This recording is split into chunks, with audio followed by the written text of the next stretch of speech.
The zipper screamed. A sharp, metal shriek that sliced through the 6:15 a.m. silence and severed the last 7 years of Cora's life. She didn't open her eyes immediately. She just lay there, listening to the aggressive rustle of cotton, the thud of heavy footsteps, and the distinct, performative sigh of a man waiting to be asked what was wrong. Emmett wasn't just packing, he was putting on a show. And the intended audience was currently pretending to be asleep under 800 thread-count Egyptian cotton sheets that he definitely didn't pay for. "I know you're awake, Cora." His voice was tight, rehearsed. Cora sat up, blinking against the gray morning light filtering through the sheer curtains. She looked at the clock. Then she looked at her husband. He was shoving his favorite charcoal dress shirts, the ones she had custom-tailored for him in North Beach, into a Tumi carry-on she had bought him for their anniversary. "It's 6 in the morning, Emmett," she said, her voice rough with sleep but devoid of the panic he was clearly hoping for. "Are we going somewhere?" "I am," he said, not looking at her. He folded a sweater with violent precision. "I'm going to Marcus's place for a few days. I need space." Cora didn't move. She didn't gasp. She didn't reach out to grab his arm. In her line of work, crisis management for Fortune 500 tech companies, she learned that when a bomb goes off, you don't run toward the explosion. You assess the damage. "Space," she repeated flatly. "To think about what?" He finally turned. He looked handsome in that brooding, tortured artist way that had charmed her 9 years ago in a coffee shop. Now, he just looked like a man rehearsing a breakup speech in front of a mirror. "About us," Emmett said, gesturing vaguely at the bedroom. At the hand-carved oak dresser she bought. At the framed art prints she curated. "About whether you are really enough for me." The air left the room. It wasn't a vacuum, it was a theft. "Excuse me. I was at dinner with the guys last night. Marcus, Sienna, Devin," he listed them like a jury of peers. "Sienna said something that stuck with me. She said, 'Emmett, you're a visionary. You're going places. Why are you with someone who's just comfortable?'" Cora felt a cold, sharp laugh bubbling in her chest, but she swallowed it down. "Comfortable. Unremarkable," Emmett corrected, throwing the word like a stone. "She said you're unremarkable. And I defended you, Cora, I did. But then I started thinking. You do your little freelance consulting thing from home. You don't have ambition. You don't have a drive to build something real. And I think I could do better." There it was, the verdict. He stood there waiting. He expected tears. He expected her to throw herself at his feet, begging for a chance to be remarkable, to prove she was worthy of his architectural genius. He wanted a scene from a movie where the supporting character fights to stay in the protagonist's life. But Cora wasn't a supporting character. She looked at him, really looked at him. She saw the designer watch on his wrist, a gift from her when he got his license. She saw the expensive haircut she booked for him. She saw a man standing in an apartment where his name wasn't even on the lease, claiming he was too good for the landlord. The irony was so rich, it almost tasted like blood. "Sienna thinks I'm unremarkable," Cora said slowly. "She thinks we're mismatched," Emmett said, softening his tone now that the blow had landed, pivoting to the nice guy routine. "Look, I'm not saying it's over. I just need to go stay at Marcus's. Figure out if I want to settle for this average life, or if I should find someone who challenges me." Cora swung her legs out of bed. The hardwood floor was cold against her feet. She walked to the window, looking out at the San Francisco skyline. The city was waking up. Somewhere in the financial district, in a glass tower on the 43rd floor, her partners were preparing the final paperwork for the acquisition. $21 million. That was the price tag on her little freelance consulting thing. She could tell him right now. She could open her banking app, shove the screen in his face, and watch his arrogance dissolve into humiliation. It would be satisfying. It would be instant. But it wouldn't be enough. Emmett didn't just insult her, he erased her. For 7 years, he had never once asked what she was actually working on. He assumed her silence was emptiness. He assumed her discretion was mediocrity. "Okay," Cora said, turning back to him. Emmett blinked. The zipper paused halfway up the track. "Okay. You heard me," Cora said, her voice eerily calm. She walked past him to the bathroom, grabbing her toothbrush. "If you think you can do better, Emmett, Then you should absolutely go find better. He looked stunned. The script had gone off the rails. You aren't going to fight for us? I'm not the one leaving at 6 a.m. because my friends told me to, she said, squeezing toothpaste onto the bristles. Take all the time you need. Stay at Marcus's. Figure it out. He zipped the bag shut with a harsh, final sound. Fine. I will. Don't expect me to call you. I won't. He lingered in the doorway for a second longer, likely waiting for the crack in her facade. When it didn't come, he turned and marched out. Cora listened to his footsteps down the hall. The front door opened. The front door slammed. Silence returned to the apartment. Cora stood in front of the mirror, staring at her own reflection. Unremarkable. Average. Comfortable. She spat the toothpaste into the sink and rinsed her mouth. Then, she walked back into the bedroom and picked up her phone. Her hand wasn't shaking. She didn't call her mother. She didn't call her best friend.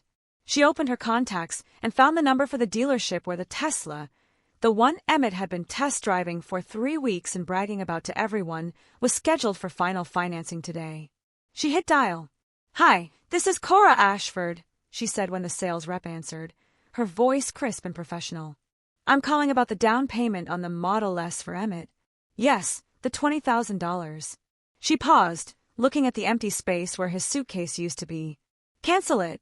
Revoke the authorization immediately. And while you're at it, lose the paperwork. She hung up. Then she opened her banking app. The joint account.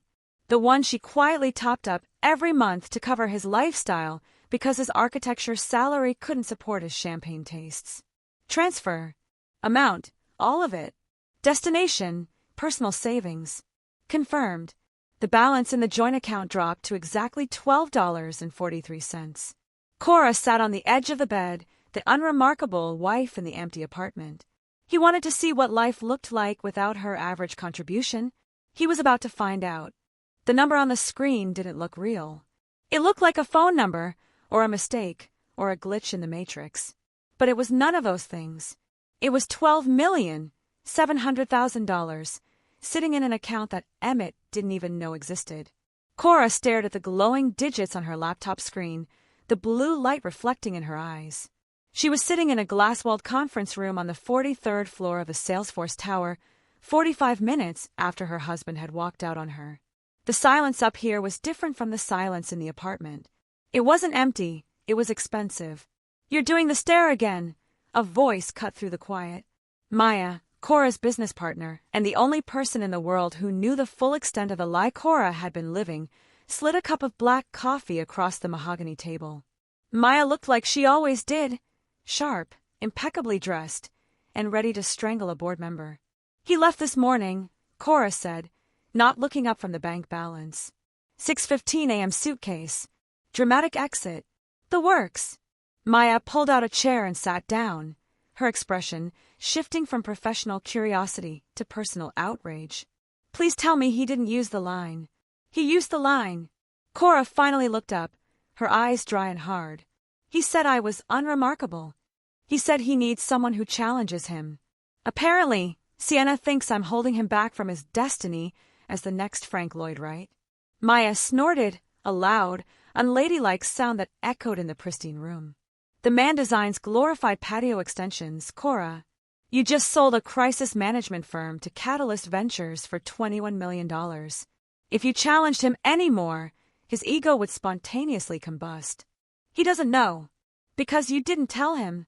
Because I wanted him to feel big. Cora slammed her hand on the table, the sudden burst of anger surprising even her.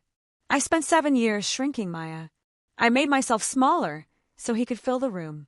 I let him think the money for the trips, the car, the apartment. I let him think it was just magic math. That we were lucky. I managed his fragile masculinity like it was a PR crisis for a failing tech startup. And look where that got you, Maya said softly. Single and $12 million richer. Honestly, upgrade. Cora looked back at the screen. The wire transfer from Catalyst Ventures had cleared 10 minutes ago. It was done. She was officially a multimillionaire. She was also officially the average wife her husband was currently badmouthing to his friends. Her phone buzzed against the polished wood of the conference table. It wasn't a text. It was a notification from the bank. The joint account. Transaction declined. Blue bottle coffee. Amount, $28.50. Cora smiled. It wasn't a warm smile. It was the kind of smile a shark gives before it drags a seal under. What is it? Maya asked, leaning forward. He's trying to buy breakfast for everyone, Cora said, watching a second notification pop up. Transaction declined. Blue bottle coffee. Amount, $28.50. He's at Marcus's place. He probably took everyone out for celebratory coffee to toast his freedom from his boring wife. He's trying to pay with the card I pay off every month. And the balance is $12. The phone buzzed again. This time, it was a text. Emmett, card isn't working. Did you forget to transfer the funds this month? Kind of embarrassing, Cora. I'm standing at the register. Cora picked up the phone. She typed slowly, savoring every letter. Cora, I didn't forget. The joint account is for us. Since you decided there is no us right now, I figured you'd want to use your own money. To be independent. Like you wanted. She hit send. 3 dots appeared instantly. He was typing. He was panicking. He was realizing, for the first time in 7 years, that the safety net he had been bouncing on wasn't made of gravity. It was made of her sweat and her secrets. Emmett. Cora, stop playing games. Transfer the money. I have Marcus and Sienna here. Cora didn't reply. She swiped the notification away and looked at Maya. He's panicking, Cora said. He just realized he can't even buy a latte without me. So what's the plan? Maya asked, tapping her nails on the acquisition contract that still sat between them. We have a press release scheduled for next week. Ashford Chin acquired. Your face is going to be on TechCrunch. He's going to find out, Kay. It's inevitable. I know, Cora said. She stood up and walked to the floor-to-ceiling window. The fog was rolling over the Golden Gate Bridge, consuming it whole. But I don't want him to find out from a news article. That's too easy. That's too impersonal. You want to tell him yourself? I want to show him, Cora corrected. He thinks I'm unremarkable? Fine. I'm going to give him a front-row seat to the show. She turned back to Maya, her mind racing, connecting the dots faster than she ever had for a client. The pieces were falling into place. The timing was perfect. His birthday is in 2 weeks, Cora said. I made a reservation at Atelier Russo months ago. Hardest table to get in the city. The place with the $400 tasting menu. Maya whistled. That's the one. I was going to surprise him. Just the two of us. Cora picked up her phone again, staring at Emmett's desperate texts demanding she pick up the phone. But I think I need to change the reservation. Change it to what? A party, Cora said, her voice dropping to a dangerous whisper. I'm inviting Marcus, Devon, Harper, and Sienna. Especially Sienna. Cora, Maya warned, though she was grinning. What are you going to do? I'm going to throw him the most expensive, luxurious birthday dinner he's ever had, Cora said, grabbing her purse. And for dessert, I'm going to serve him the receipt for his entire existence. She walked toward the door, feeling lighter than she had in years. But just as her hand touched the handle, her phone rang. It wasn't Emmett. It was the dealership. Mrs. Ashford, the salesman's voice was shaky. I canceled the down payment like you asked, but, well, your husband is here. In the showroom. He's trying to drive the car off the lot. He says the financing is already approved. Cora stopped. A cold thrill ran down her spine. Put him on speaker, she said. The silence on the other end of the line was heavy, filled with the muffled sounds of a showroom floor, the squeak of rubber on polished tile, the low hum of expensive conversations, and the distinctive, heavy breathing of a man whose ego was being held at gunpoint. He can hear you now, Mrs. Ashford, the salesman said. His voice was small, apologetic. He knew he was standing in the middle of a domestic demolition zone. Cora! Emmett's voice boomed through the speaker. It wasn't the voice of a husband. It was the voice of a customer service manager trying to de-escalate a situation he thought was beneath him. Babe, tell this idiot there's been a mistake with the bank.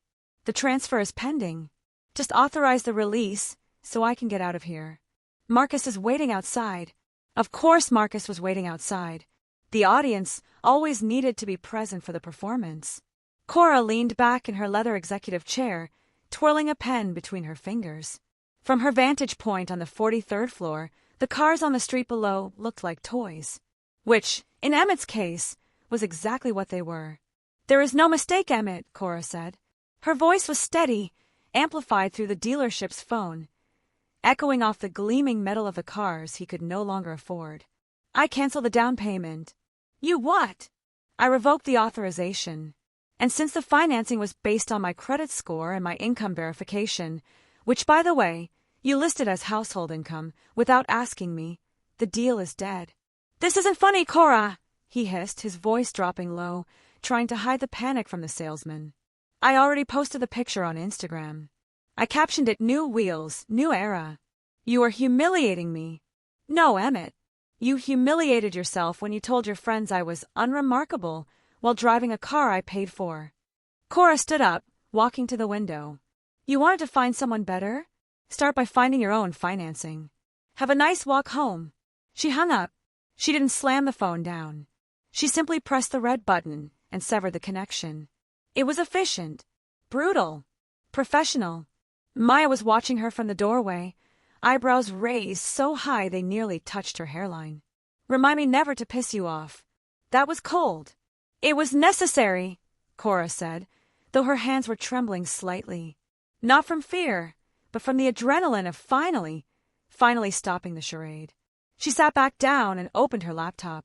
The background was a photo of the two of them from their honeymoon in Napa. She clicked Settings, Display, Change Wallpaper.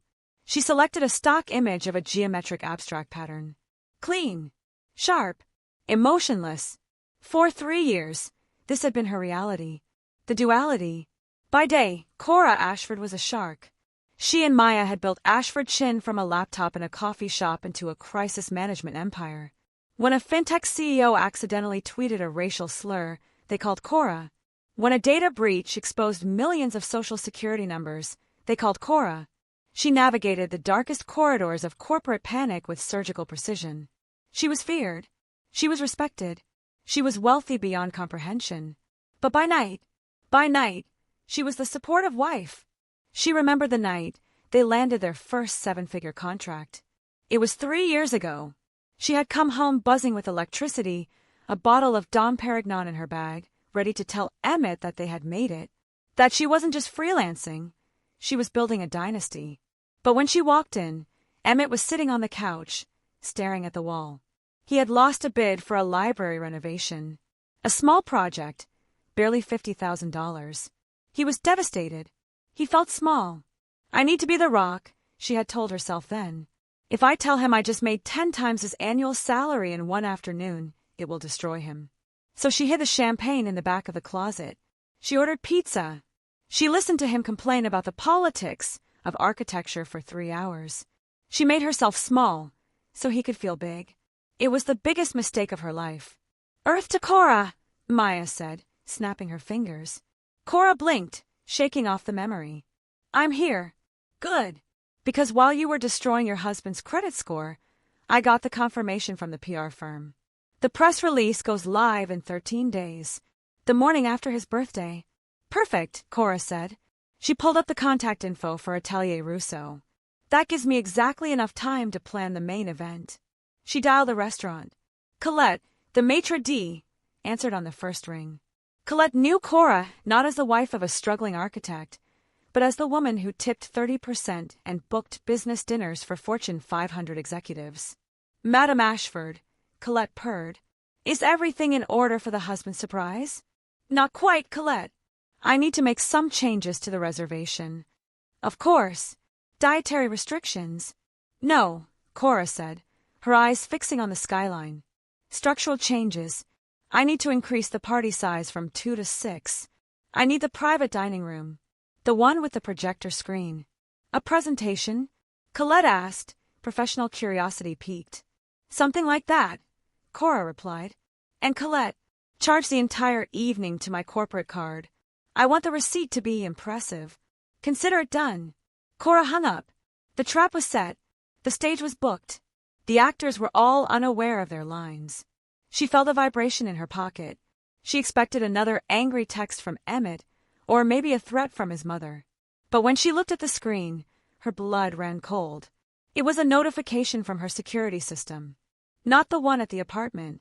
The one at her old office, the small, dusty co-working space she rented for $300 a month just to have a mailing address for her freelance cover story. She hadn't been there in 6 months. The lease had officially expired yesterday. Alert, keypad entry attempt detected. Incorrect code. Then a text came through. From Emmett. Emmett, I'm at your office, Cora. The code isn't working. I know you're in there hiding. We need to talk face to face. Open the damn door. Cora stared at the phone. He was standing outside an empty room in a dilapidated building in the Mission District, thinking his wife was cowering inside. If he managed to get in, he wouldn't find her.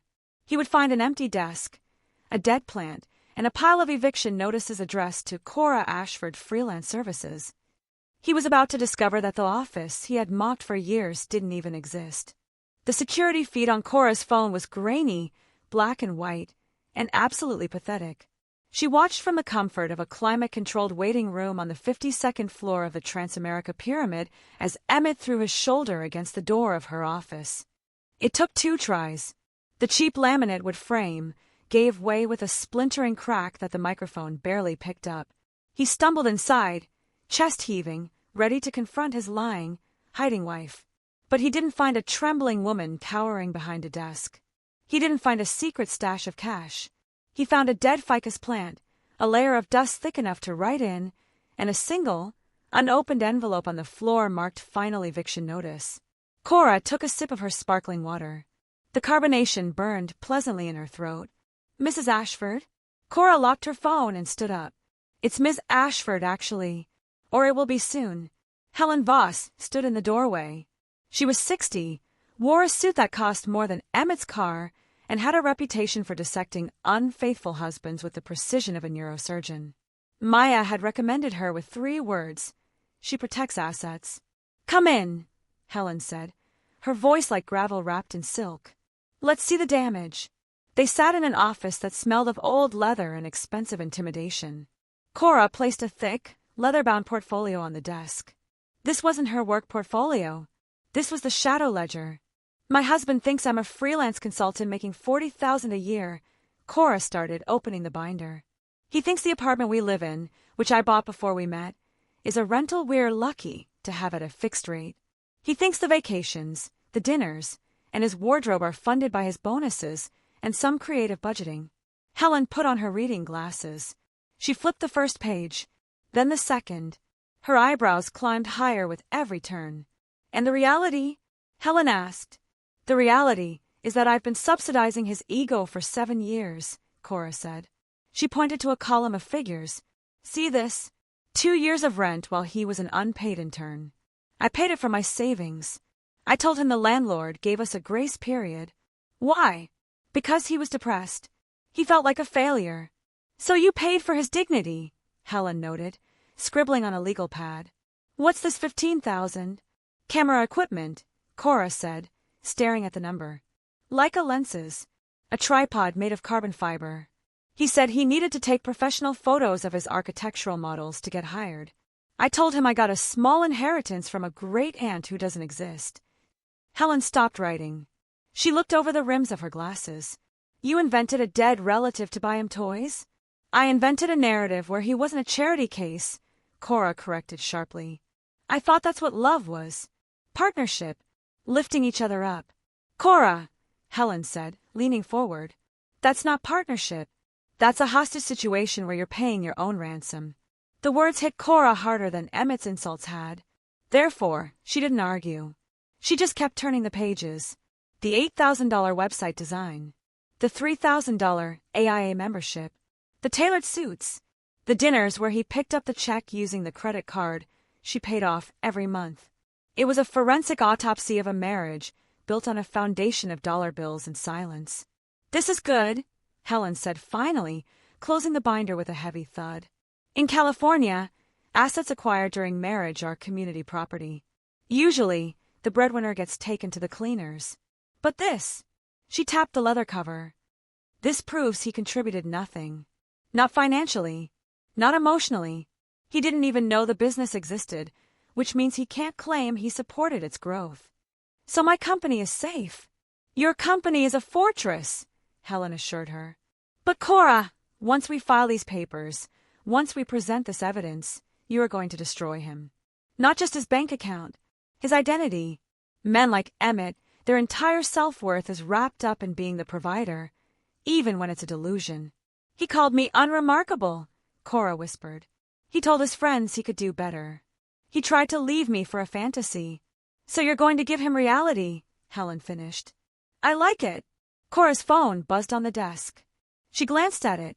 It was Emmett. Again. Emmett, the office is empty.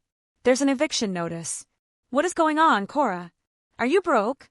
Is that why you canceled the car? He still didn't get it. His brain couldn't compute a scenario where she had the power.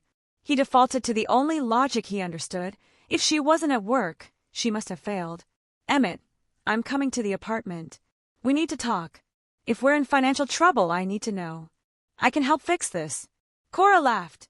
It was a dry, humorless sound. He could fix this. The man who couldn't buy a coffee 2 hours ago? He's coming to the apartment, Cora said to Helen. Do you want a restraining order? No. Cora stood up, taking the binder. I want him to simmer. I want him to spend the next 2 weeks thinking he's the benevolent savior coming to rescue his drowning wife. I want his ego to be so inflated that when I pop it, the sound shatters windows. The birthday dinner, Helen guessed. The birthday dinner, Cora confirmed. I need copies of all of this. Certified. On slides. Slides. I'm giving a presentation. Cora left the office, stepping out into the cold wind of the financial district. She felt armored. She felt dangerous. But as she hailed a cab, her phone buzzed one more time. It wasn't Emmett. It was Sienna. Sienna, hey Cora. Weird question. I just saw you leaving the Transamerica Pyramid. Were you visiting someone? Cora froze. She looked around. She didn't see Sienna, but the financial district was crowded. Sienna worked in PR. Her office was 2 blocks away. If Sienna told Emmett she saw Cora leaving a high-end law firm, the surprise would be ruined. He would know she had money. He would know she was lawyering up. Cora needed a lie. A good one. Fast. She typed back, her fingers flying. Cora, job interview. Receptionist position. Fingers crossed. Things are a bit tight right now. She held her breath. Sienna, oh. Good luck. XO. Cora exhaled. The hook was baited. Sienna would tell Emmett. Emmett would feel pity. And pity was exactly where she wanted him. But as the cab pulled away, Cora realized something. In her haste to leave the office, she hadn't just left dust. She had left her old laptop bag in the closet weeks ago. And inside that bag wasn't a computer. It was the prototype business card for Ashford Chin. The one with her name. Her title, CEO. And the company website. If Emmett was still at the fake office, and if he decided to check the closet, her phone rang. It was Emmett. I found your bag, he said. Read it to me, Cora said. She stood on the sidewalk outside the Transamerica Pyramid, her knuckles white as she gripped her phone. The wind whipped her hair across her face, blinding her for a second, but she didn't brush it away. Her heart was hammering against her ribs like a trapped bird. If Emmett Googled Ashford Chin right now, before the press release, he might find the LLC filings. He might find the client list. He might find the truth before she was ready to weaponize it. It says Cora Ashford, CEO. Emmett's voice crackled through the speaker. Then a pause. A long, suffocating pause. Cora held her breath. This was it. The jig was up. Then he laughed. It wasn't a malicious laugh. It was worse. It was a pitying, soft chuckle, the sound a parent makes when a child presents a finger painting and calls it a masterpiece.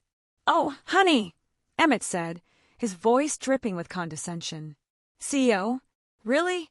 You printed up business cards for a company that doesn't even have a working toilet? Is this what you've been doing? Playing pretend? The air rushed back into Cora's lungs so fast it made her dizzy. He didn't see a threat. He saw a delusion. He saw a pathetic, failed attempt at relevance from a wife who clearly couldn't hack it in the real world. I wanted it to be real, Cora lied, her voice trembling perfectly.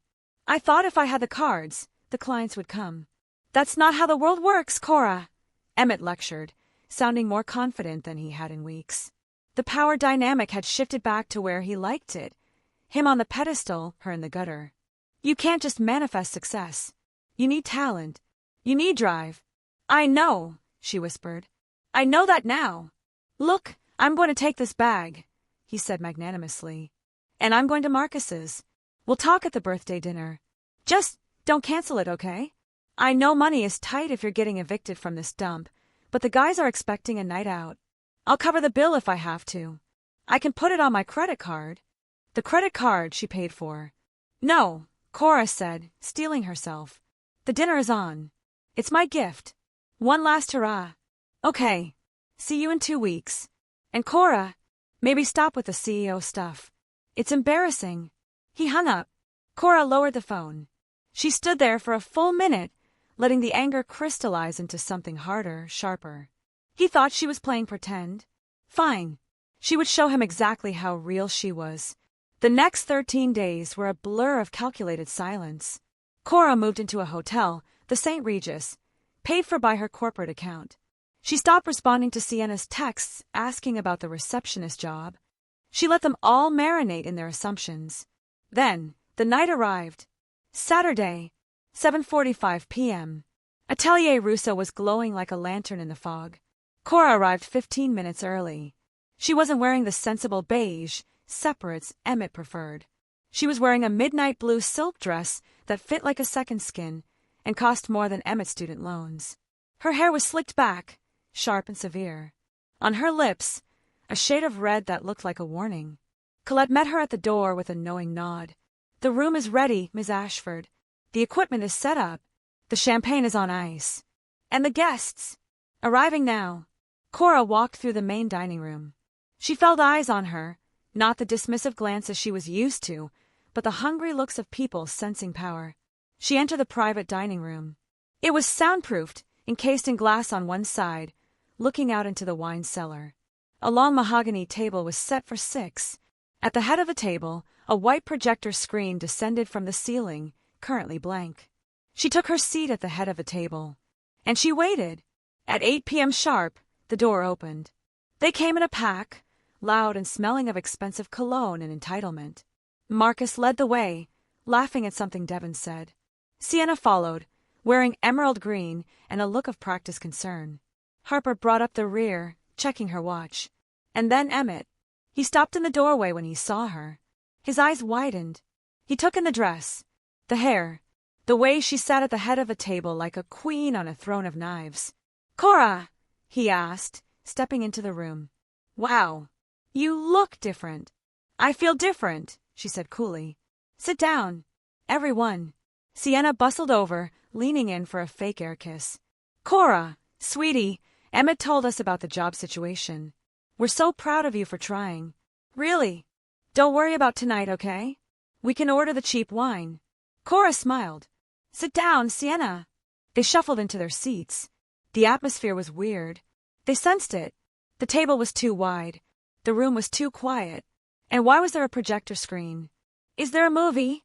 Marcus joked, loosening his tie. "Are we watching home videos of Emmett's childhood?" "Something like that," Cora said.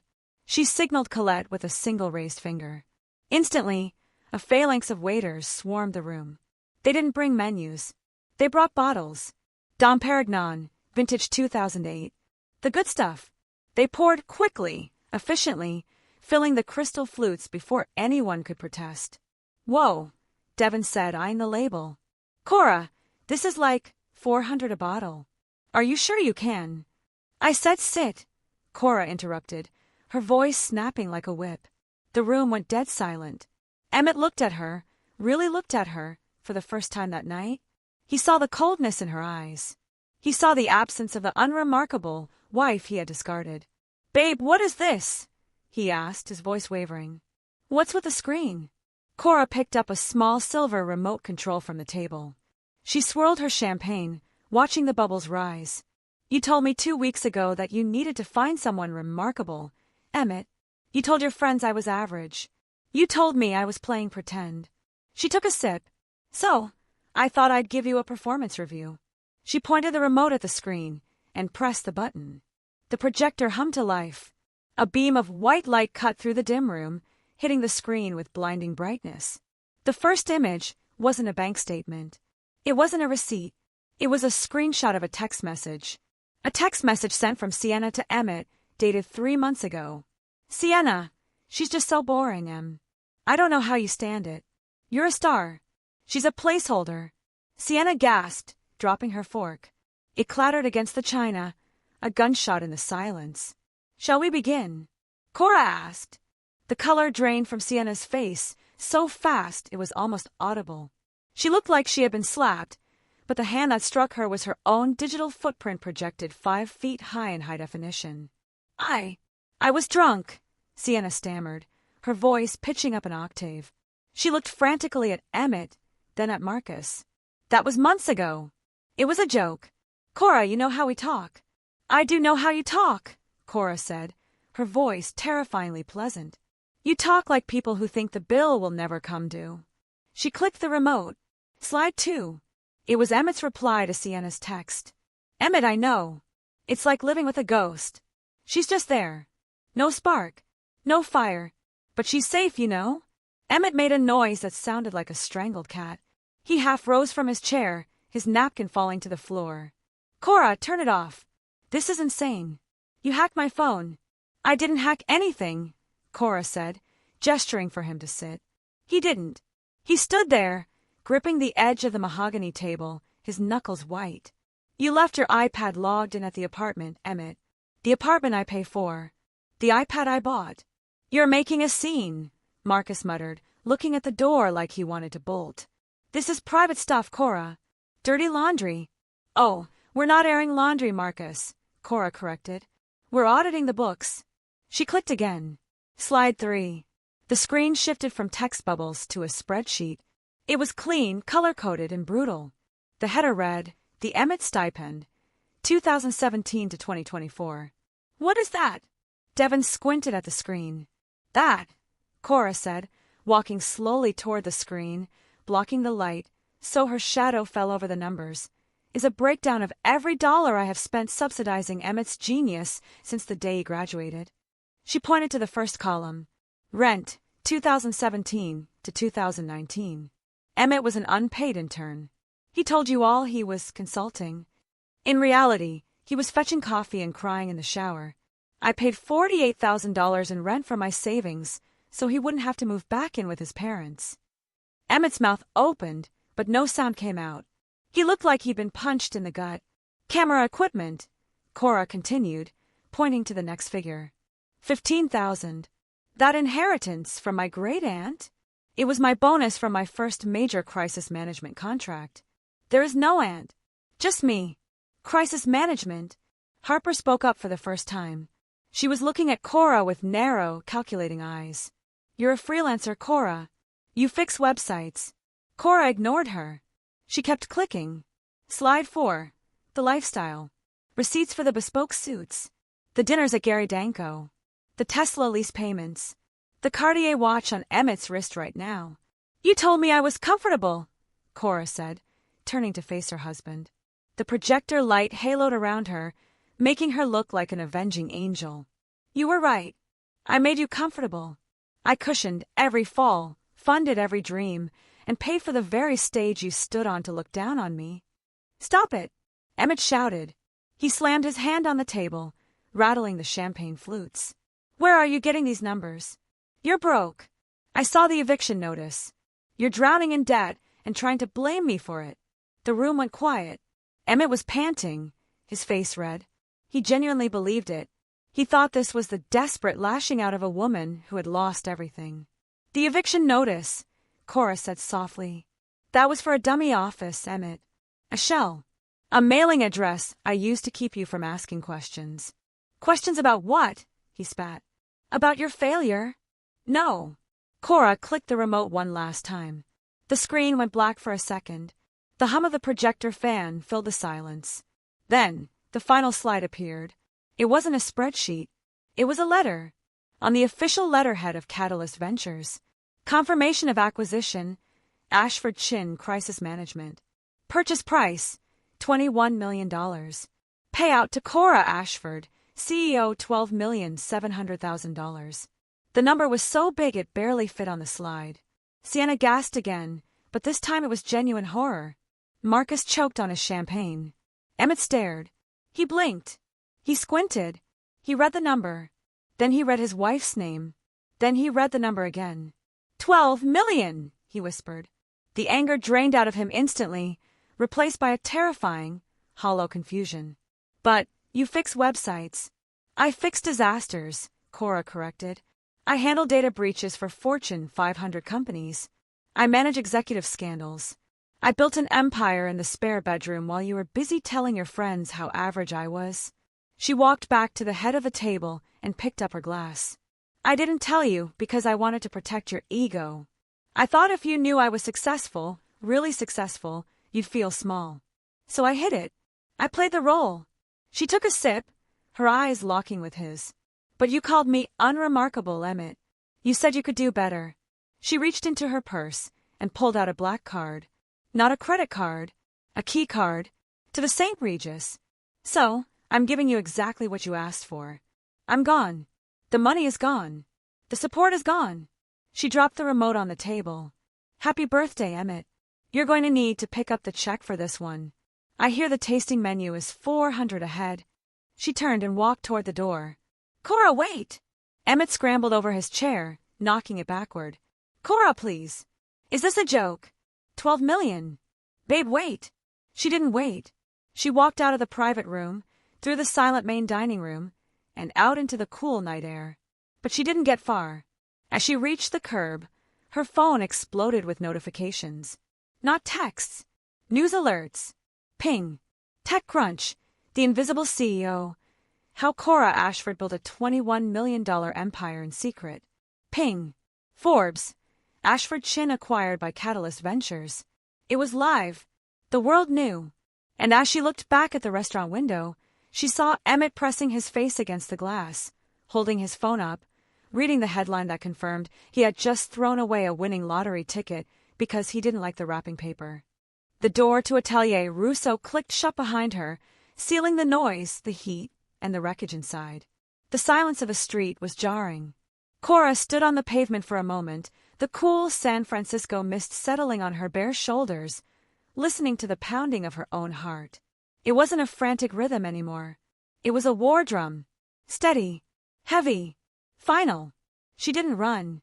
She didn't look back to see if Emmett was still pressing his face against the glass like a fish in a tank that had suddenly run out of water.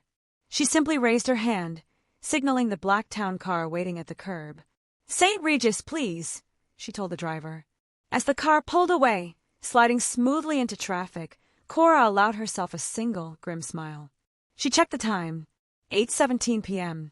Inside that private dining room, the check was landing right about now.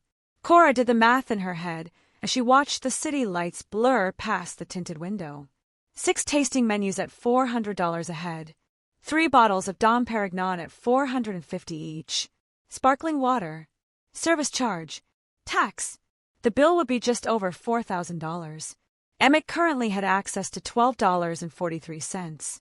She imagined the scene. Colette presenting the leather folder with a polite, expectant smile. Emmett reaching for the credit card, the one she used to pay off every month, and handing it over with trembling fingers, praying to a god he didn't believe in that the glitch had been fixed. Then, the walk of shame. The waiter returning. The whispered apology. Decline, sir. He would look at Marcus. Marcus, who worked in finance but was notoriously cheap. He would look at Devon. He would look at Sienna, who had just found out she'd been mocking a multimillionaire for being boring. They would have to split it. And nothing killed a friendship faster than forcing your friends to pay $4,000 for a birthday dinner where they were publicly humiliated. Cora's phone buzzed. She ignored it. It buzzed again. And again. A steady stream of vibrations against her thigh. She didn't unlock it until she was safely inside her suite at the St. Regis. She kicked off her heels, poured herself a glass of water from the minibar, and finally sat on the edge of the king-size bed. The screen was a kaleidoscope of notifications. 53 missed calls. 128 text messages. Twitter, trending #InvisibleCEO. She opened the text thread. Emmett, 8:22 p.m. It didn't go through. Cora, please. They're looking at me. Pick up. Emmett, 8:30 p.m. Marcus had to pay. He is furious. He says I owe him immediately. I don't have it. Emmett, 8:45 p.m. Everyone left. I'm alone on the sidewalk. Where are you? Emmett, 9:15 p.m. I saw the article. 21 million. Is that real? How could you lie to me like this? Cora swiped the thread closed. She didn't feel guilt. She felt a strange, hollow exhaustion. The adrenaline was fading, leaving behind the stark reality that her marriage hadn't just ended. It had been incinerated. She turned her phone off. Completely off. She took a shower, scrubbing the hairspray and the makeup and the CEO armor off her skin. She put on the hotel robe. She ordered a club sandwich from room service because she hadn't actually eaten anything at the dinner. She sat by the window, eating in the dark, watching the fog swallow the city. For the first time in 7 years, she didn't have to worry about anyone else's ego. She didn't have to dim her light. She didn't have to pretend. She fell asleep around midnight, a deep, dreamless sleep born of absolute emotional depletion. But the night wasn't done with her yet. At 4:17 a.m., the hotel room phone rang. It wasn't her cell. It was the landline on the bedside table. Cora jolted awake, heart hammering. Who called a hotel room at 4 a.m.? Only an emergency. Only a tragedy. She fumbled for the receiver, her voice thick with sleep. Hello. They wouldn't put me through. A voice sobbed on the other end. I had to tell the front desk it was a life-or-death emergency. I had to threaten them, Cora. It was Sienna. Sienna! Cora sat up, turning on the lamp. The light stung her eyes. How did you find me? Emmett tracked your phone before you turned it off. He has the Find My app linked. He knew you were at the St. Regis. If he comes here, Cora said, her voice hardening, I will have him arrested. He's not coming, Sienna choked out. He can't come. A cold knot formed in Cora's stomach. What do you mean? We left him there, Cora. After the bill came. Marcus lost it. He called Emmett a fraud. He said Emmett had been mooching off us for years, pretending to be successful while his wife paid for everything. Devin laughed. Harper just walked out. And you? I told him he was pathetic, Sienna whispered. I was so angry. I felt stupid. We all left him there on the sidewalk outside Russo. He was crying, Cora. He was begging us not to go. Okay, Cora said, though her hand was gripping the phone tight. So he had a bad night. Why are you calling me at 4 a.m.? Because Marcus just got a call, Sienna said. Her breathing was ragged, bordering on hyperventilation. From the police. Cora stood up. The room suddenly felt very cold. Police! Emmett didn't go to Marcus's place. He didn't go to a hotel. He went back to your old apartment building. The one you own. I changed the locks, Cora said instantly. He can't get in. I know, Sienna sobbed. That's the problem. He tried to break in. He was screaming your name, Cora. He was throwing rocks at the windows. He was shouting about the $21 million. He woke up the whole block. Cora closed her eyes. She could picture it. The man who cared more about appearances than anything else, unraveling in the street, screaming about money he felt entitled to. They arrested him? Cora asked. No, Sienna said.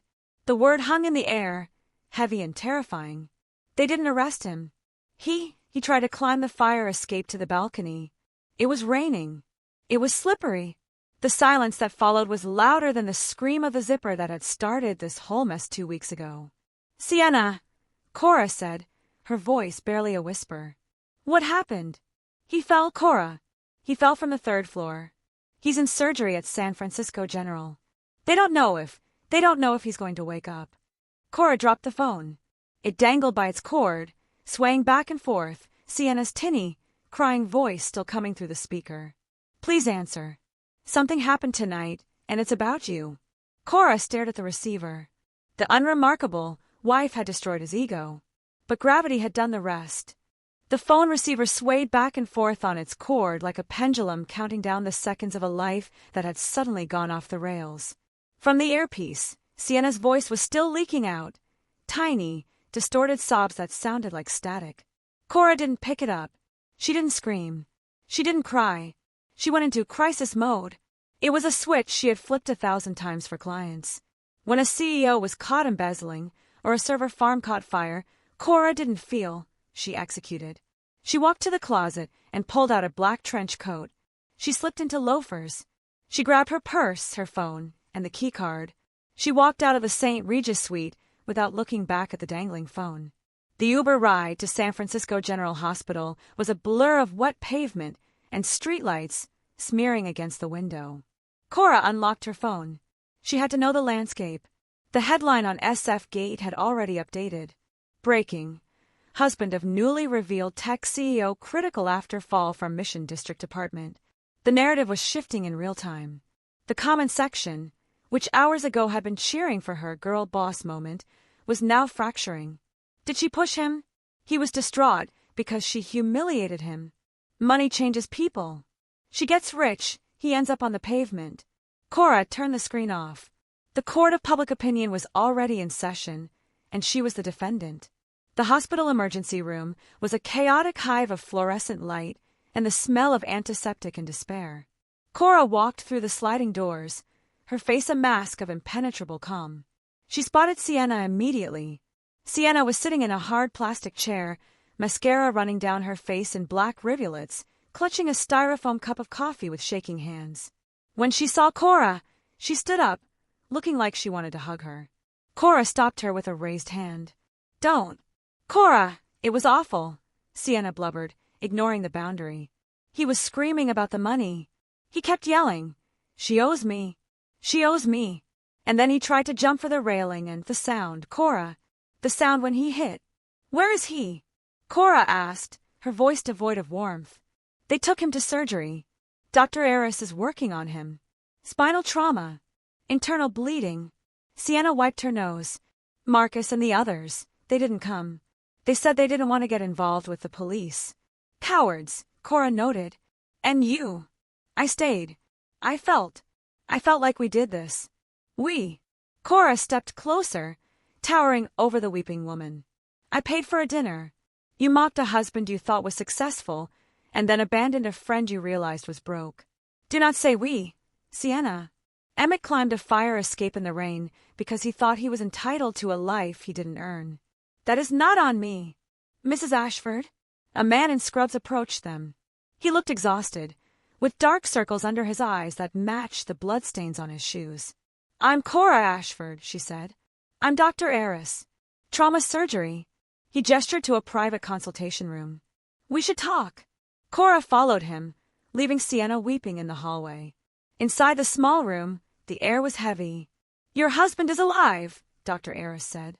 "But barely." Cora nodded. "What's the damage?" "Multiple fractures. Shattered pelvis. But the main concern is the swelling around T4 and T5 vertebrae. We've stabilized the spine, but he's in a medically induced coma. If he wakes up, and it is an if, there is a high probability he will never walk again." The words landed with a dull thud. Never walk again. The man who prided himself on his stride, on entering a room, on towering over her. "I need your consent for the next stage of the procedure," Dr. Aris said, pushing a clipboard toward her. "He's still legally your husband. You are the next of kin. You make the calls." Cora looked at the pen. In her hand, she held the power to authorize life-saving measures for the man who had called her unremarkable. "Do whatever you have to do," she said, signing the paper. Her signature was steady. "We'll do our best," the doctor said, taking the clipboard. "Oh, and Mrs. Ashford? There's someone else waiting to see you. Outside the main entrance. He said it was urgent." "Who?" "My lawyer." "No. Detective Miller." Cora's stomach tightened. "Police." She walked out of the consultation room, past Sienna, and toward the exit. The sliding doors opened into the cool night air. A plainclothes officer was leaning against a wall, smoking a cigarette he quickly dropped and crushed under his heel when he saw her. "Cora Ashford?" "Yes." "Detective Miller, SFPD." He didn't offer a hand. He pulled a small plastic evidence bag from his pocket. "We found this in your husband's jacket pocket when the paramedics cut his clothes off." He held it up to the light. It was the eviction notice from the fake office. But turned over, on the back, there was handwriting. Scrawled and shaky, frantic pen strokes. "If anything happens to me, ask Cora about the money. She ruined me." Cora stared at the note. It was a suicide note, or an accusation, or both. He wrote that before he climbed, the detective said, his eyes drilling into hers. We have witnesses saying you two had a public altercation hours before the incident. A dinner where you exposed him. I told the truth about our finances, Cora said. That isn't a crime. No, the detective agreed. But driving a man to a mental break? Pushing him to the edge. He pocketed the bag. We need to go down to the station, Mrs. Ashford. We have some questions about the nature of that argument. And about the $21 million he was screaming about before he jumped. Cora looked at the detective, then back at the hospital doors. The invisible CEO was now the prime suspect in a public tragedy. Her reveal hadn't just shattered Emmett's fantasy, it had shattered the lens through which the world saw her. Am I under arrest? She asked. Not yet, Miller said. But the night is young. The interrogation room smelled like stale coffee and fear, a scent Cora recognized instantly from her years managing corporate scandals. But usually, she was the one coaching the client on what to say. Today, she was the one staring at the two-way mirror, watching her own reflection distort in the smudged glass. I didn't push him, Cora said. She didn't fidget. She didn't look down. Detective Miller sat across from her, leaning back in his chair, tapping a pen against the metal table. Tap, tap, tap. It was a psychological metronome designed to induce anxiety. Physically, no, Miller conceded. We checked the St. Regis security footage. You were in your suite at 4:15 a.m., eating a club sandwich. You have an ironclad alibi for the fall itself. Then why am I here? Because there are other ways to push a man, Mrs. Ashford. Miller leaned forward, the chair legs scraping against the linoleum. We have statements from 4 witnesses at Atelier Rousseau.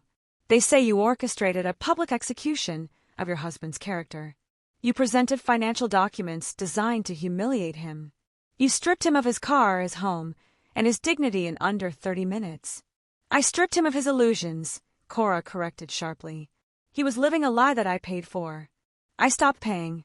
That isn't a crime, detective. That's a budget cut. Is it? Miller slid a photo across the table.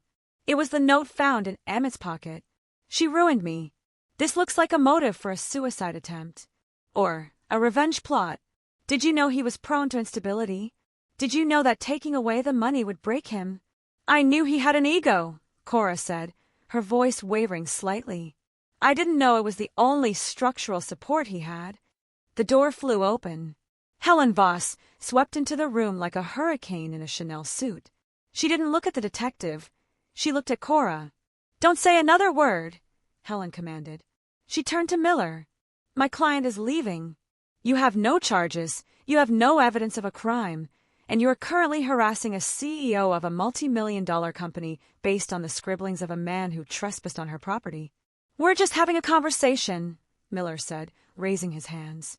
The conversation is over. Helen grabbed Cora's arm. We're walking out. Cora followed Helen out of the room, through the bustling bullpen of a station, and out the back exit to avoid the press. The morning air was cold and wet, but Helen didn't look relieved. She looked pale. What is it? Cora asked as they reached Helen's town car. Did you talk to the DA? I talked to Catalyst Ventures, Helen said grimly. Cora froze, her hand on the car door handle. And? They're pausing the acquisition. The world tilted on its axis. What? The Morals Clause, Cora. Section 14, Paragraph B.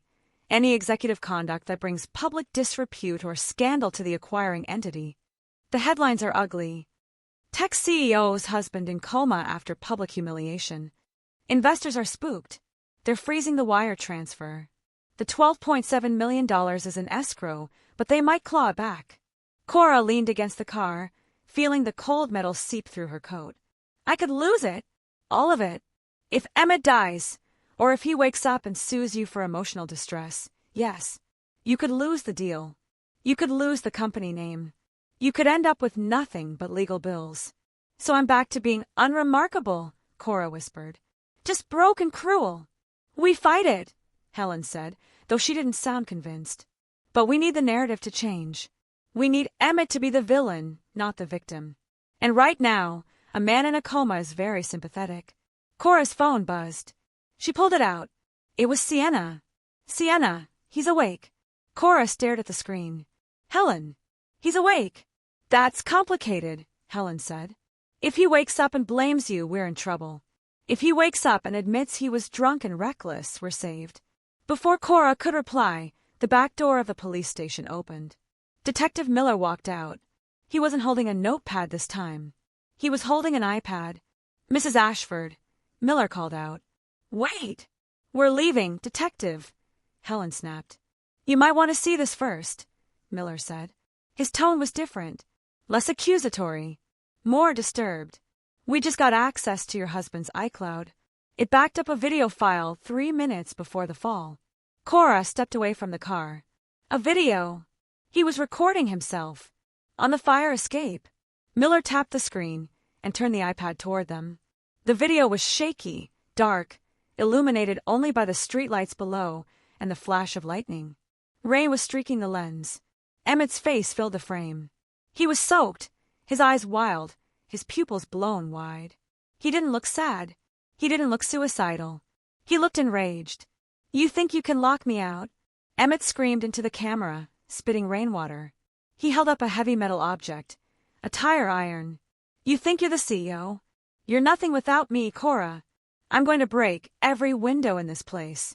I'm going to burn your little empire down. And when you come home... He swung the tire iron at the glass door of the balcony. The camera jerked violently. There was the sound of shattering glass. Then a slip. A scream. The camera spun wildly, capturing a blur of brick and sky, before landing face up on the pavement below. The video ended. Miller looked at Cora. He wasn't trying to talk to you, Mrs. Ashford. He was breaking and entering with a weapon. He was threatening arson. An assault. So it wasn't suicide? Cora asked, her voice trembling. No, Miller said. It was karma. Cora let out a breath she felt like she'd been holding for 7 years. The narrative had just flipped. He wasn't a victim, he was an aggressor. Can I have a copy of that? Helen asked instantly, her shark instincts activating. Catalyst Ventures needs to see this. It's evidence, Miller said. But it'll be in the public record soon enough. Cora looked at the black screen of the iPad. She should have felt relieved. She was cleared. The money was safe. The unremarkable wife had won again. But then, her own phone rang. It wasn't Sienna. It wasn't Maya. It was an unknown number. But the area code was from inside the hospital. Cora answered. Hello, Mrs. Ashford? It was Dr. Eris. I'm calling because your husband is asking for you. He's lucid. I know, Cora said. I heard he's awake. Yes, the doctor said. He sounded hesitant. But there's something else. We ran a talk screen when he arrived. Standard procedure for trauma. Mrs. Ashford. Emmett wasn't drunk. What? His blood alcohol was 0. But we found something else in his system. High levels of a synthetic stimulant. And, Mrs. Ashford, he's telling the nurses that he didn't buy the drugs. Cora gripped the phone. What is he saying? He's saying you poisoned him, the doctor said quietly. He claims you slipped it into his champagne at the dinner to make him erratic, to make him fall. The air in the ICU was pressurized, thick with the beeping of monitors and the smell of impending litigation. Emmett lay in the bed, a trellis of wires and tubes tethering him to the earth. He looked small, broken, but his eyes were open and they were venomous. You poisoned me, Emmett rasped. His voice was a dry rattle, but the malice was clear. I told the police. I told the doctors. You slipped something in my glass. You wanted me to look crazy so you could keep the money. Cora stood at the foot of the bed. She didn't look like a grieving wife. She looked like a CEO conducting a hostile takeover. That's a hell of a story, Emmett, she said calmly. Especially for a man who is currently facing felony charges for breaking and entering, arson threats, and possession of a burglary tool. It doesn't matter, Emmett sneered, wincing as he tried to shift his shattered pelvis. The narrative is already out there. Tech CEO drugs husband. Catalyst Ventures will drop you. You'll be toxic.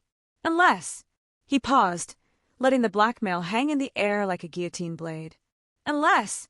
Cora prompted. Unless you settle. Transfer half the acquisition money to an offshore account. I'll drop the accusation. I'll tell the press I had a bad reaction to stress. We call it a tragic accident. Cora stared at him. Even paralyzed, even ruined, his audacity was intact. He was trying to sell her own freedom back to her. You think I did it? Cora said, tilting her head. You genuinely believe I drugged you. I know you did. I felt it hit me on the fire escape. My heart was racing. I felt invincible. Then paranoia. Rage. That wasn't me, Cora. That was you. You're right about the symptoms. A new voice cut in. Helen Voss walked in, flanked by Detective Miller. Helen was holding a clipboard. Miller was holding an evidence bag containing a small, orange prescription bottle. High-dose Adderall mixed with a synthetic research chemical, Helen read from the toxicology report. A cocktail commonly known in the valley as rocket fuel. It makes you feel like a god right before it makes you psychotic.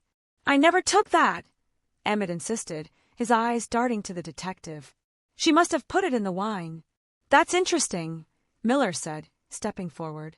Because we didn't find any residue in the glasses at the restaurant.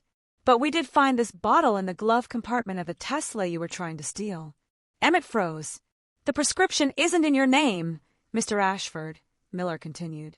It's in the name of Marcus Yeager. The silence in the room was absolute. The machines beeped, marking the seconds of Emmett's realization. Marcus! Emmett whispered. We pulled the text logs, Cora said. She stepped closer to the side of the bed, looking down at him. At 10:15 p.m., after Sienna, and the others left you on the sidewalk, you texted Marcus. You begged him for help. You said you needed courage to get what was yours. She pulled out her phone and played the voicemail Marcus had left on Emmett's phone, a file Helen had subpoenaed 10 minutes ago. Look, man, I'm leaving the bottle in your car. Take 2. It'll clear your head. Just get the money back, okay? Don't let her win. Cora ended the playback. Your best friend didn't just abandon you with a check, Emmett. He armed you. He gave you the drugs that made you climb that fire escape. He wound you up like a toy soldier and pointed you at my apartment because he was jealous that the unremarkable wife made more in a day than he makes in a decade. Emmett's face crumbled. The defiance evaporated, leaving behind a terrified, broken man who realized he was completely alone. I didn't know, he stammered. Cora, please. You have to help me. Marcus, he set me up. He didn't set you up, Cora said coldly. He just gave you what you asked for. A shortcut. She reached into her bag and pulled out a thick envelope. She placed it on the bedside table next to the morphine drip. What is that? Emmett asked, tears leaking from his eyes. Divorce papers, Cora said. And one more receipt. She tapped the envelope. I just spoke to the hospital administrator. It turns out your health insurance was tied to your employment at my consulting firm. The one I dissolved yesterday. Emmett's eyes widened in horror. Cora, no. You're uninsured, Emmett. In the United States. With a shattered spine and a week in the ICU. She checked her watch. I'd estimate your current bill is around $200,000. And it's growing by the minute. I can't pay that, he sobbed. I have nothing. Cora, please. We were married. You loved me. I loved a version of you that didn't exist, she said. I loved a man I had to invent. But the manufacturing costs became too high. She turned to Detective Miller. I believe you have everything you need to charge Mr. Ashford and Mr. Yeager? We do, Miller said, nodding. Attempted burglary for him. Distribution of a controlled substance for his friend. It's a clean sweep. Cora walked to the door. Cora! Emmett screamed, struggling against the restraints, the monitors alarmed and blaring. You can't leave me here. I'm your husband. I made you who you are. Cora stopped. Her hand hovered over the door handle. She looked back one last time. Not with anger. Not with sadness. But with the total indifference of a stranger passing a car crash. You're right, she said. You made me invisible. And I used that time to build a bomb. She opened the door. Bang! Cora walked out of the ICU, down the long, sterile corridor, and out into the San Francisco daylight. Her phone buzzed. It was Maya. Maya, Catalyst, just saw the police report regarding Marcus and the drugs. The Morals Clause issue is dead. They're doubling the offer. They want to buy the rights to the story.